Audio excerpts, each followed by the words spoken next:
This is Robert Martellacci, the Mindshare Learning Report, Canada's Learning and Technology e-magazine, and welcome to This Week in Canadian EdTech Special Edition. I'm honored to have join me for a Mindshare Learning Moment, Tyson Johnson, who is the CEO of CyberNB. CyberNB is the only government-mandated agency to focus on growing its cybersecurity ecosystem that works with business, academia, and government. Thank you for joining me this afternoon, Tyson. Robert, nice to talk to you. Well, we are in the most challenging times in our lifetime, most transformational and opportunity to pivot when it comes to technology and education. But first of all, tell me how you're doing health-wise and your family. You're based in Fredericton, New Brunswick. Correct. Well, the family's doing well. My wife's a high school teacher, so she's now working remote and trying to find ways to engage her students remotely. My son was in Saskatchewan attending school. He's now home under our roof doing remote learning through his school. So we're seeing the entire spectrum of education pendulum, if you will. And then from the CyberNB perspective, the team remains active and engaged, working remote from their locations. Yeah, no doubt. So we're seeing a proliferation of edtech companies wanting to step up and provide free resources to teachers, parents, and kids. And then we're seeing some pushback from educators saying, hey, and rightfully so, putting a big caution flag up.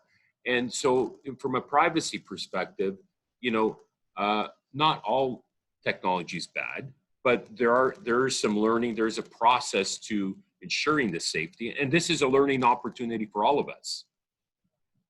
That's right. The intentions are always great for organizations that want to put content online and offer learning portals for students to enrich and to learn through digital medium.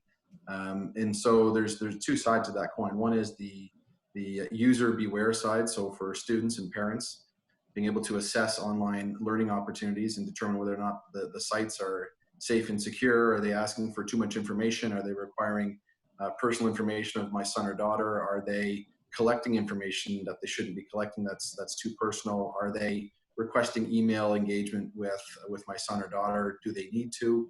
But then there's the other side, which is for those ed tech companies.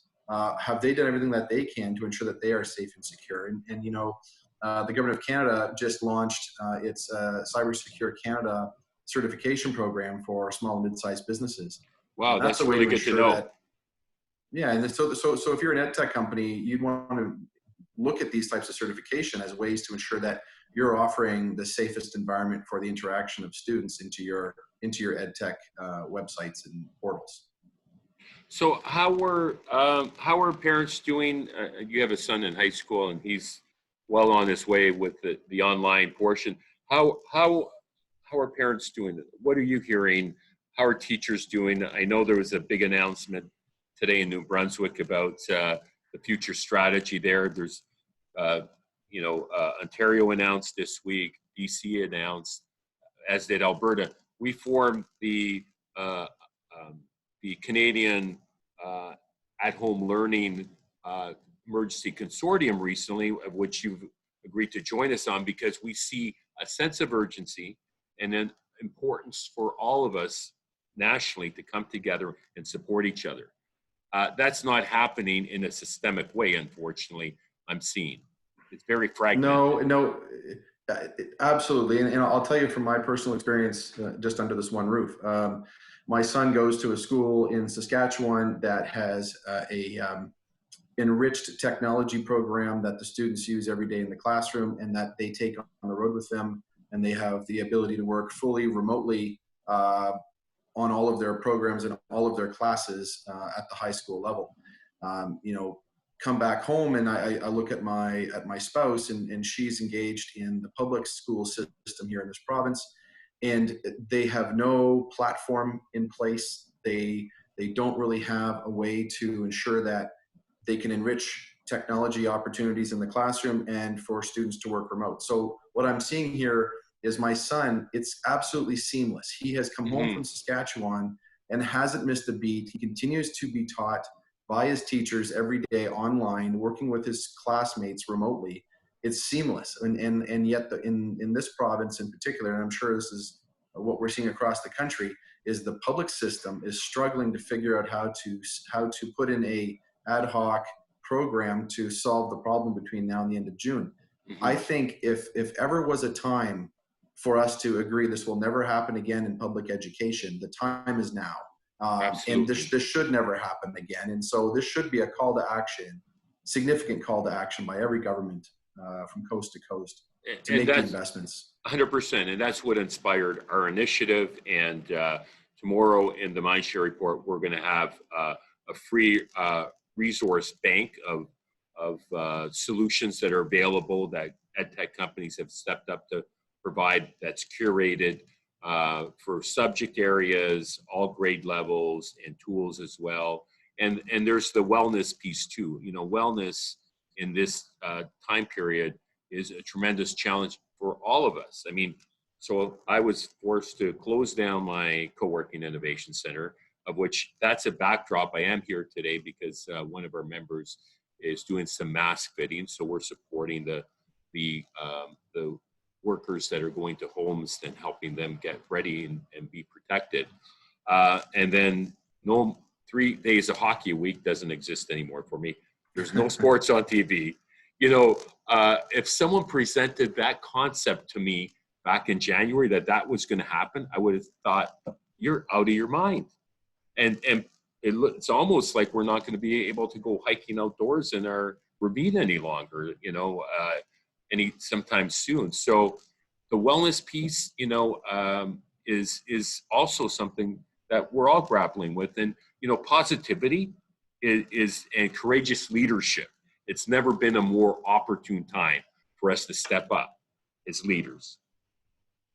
I couldn't agree more. You know, the ability for this crisis to drive innovation is right now. And so to your point about positivity, there is no better time. There is no better time than for government and industry and academia to all get on the same page and agree of what the future should look like. There will never be a more harmonious time for all parents who pay taxes in every province in this country to agree that they need a better option for learning, that their students, that their sons and daughters need a platform to operate with that will allow them to learn 24/7, regardless of whether they're stuck at home, on a hockey trip, over at a dance competition, or sick at home.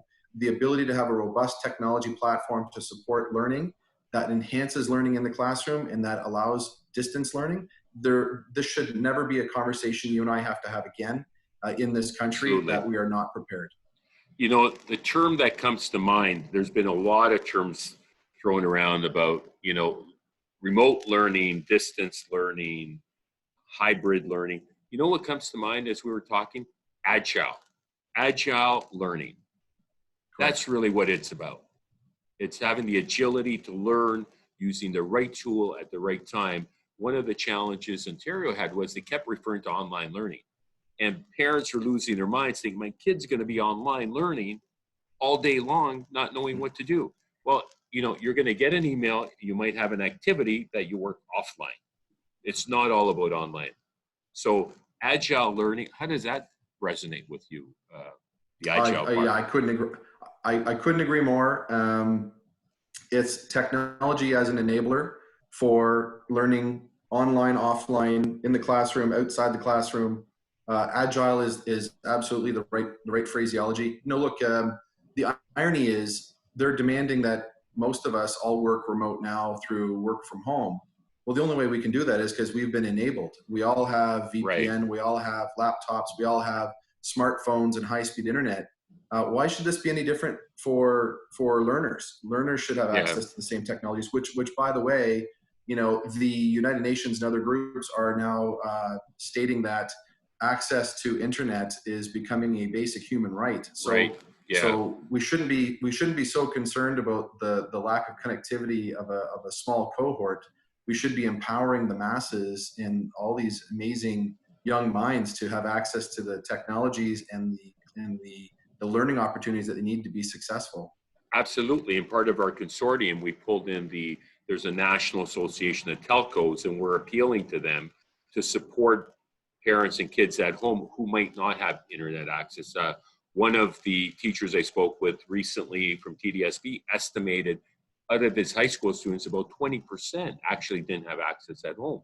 So it's a real issue. The equity issue comes into play.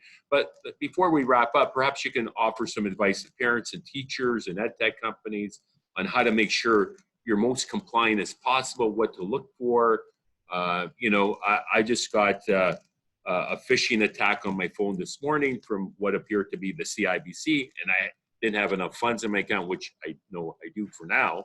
While money's still there, I don't have too much runway beyond 3 months perhaps, but maybe you can offer up some additional advice. Sure. So I think a few things, really easy tips. One, if you have a son or daughter that's learning from home or who has been given access to a number of resources to check out online, check it out with them. Look to make sure that the information that these ed tech companies or these online portals are requiring or requesting doesn't push into the realm of personal information. There should be no need for any student to have to give up personal information to an online portal above simple access. So that's number one. Number two, if you feel they're asking for too much, move on. There are a plethora of online learning programs that you can find some that don't require you to give away personal information. Number two, if you are one of these ed tech companies and you have the online portals, a number of them have warnings. Some of them will indicate that they are compliant with certain privacy policies. Some of them will also indicate that any external links identified on their site, they can't validate or verify. So careful about any sites that have clicks off to other parts of the internet where those domains are not protected or known by the ed tech company. The third is just risk management. Look for learning opportunities that can be understood. Look for the type of access that you as a parent or a student can understand. And also ask the questions. Email all the ed tech companies that you want to work with. If they have a contact us platform or a learn more platform, reach out to them and ask them, say, what happens to my son or daughter's information?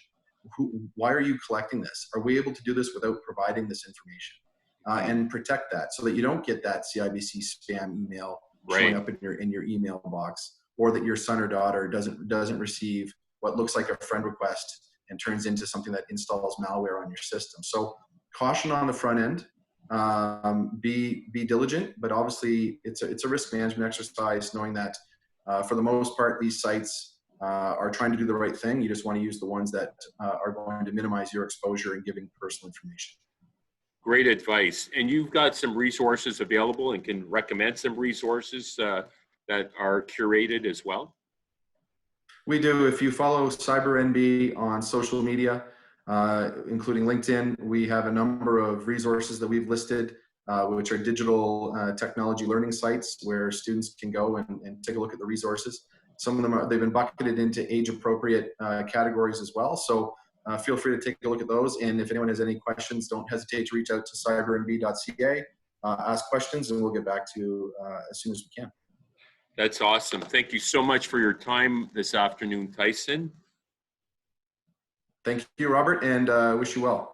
Yeah, I know it's a busy time. Stay healthy, and we really appreciate your insight in helping parents and teachers navigate the complexities of the internet in this most challenging time. Hopefully, we'll be back live and connect with each other in the not too distant future. That was Tyson Johnson, the CEO of CyberNB. My name is Robert Martellacci of the Mindshare Learning Report. Be sure to check out www.mindsharelearning.com to get your latest issue. And until next time, stay safe and keep the learning curve steep. That is a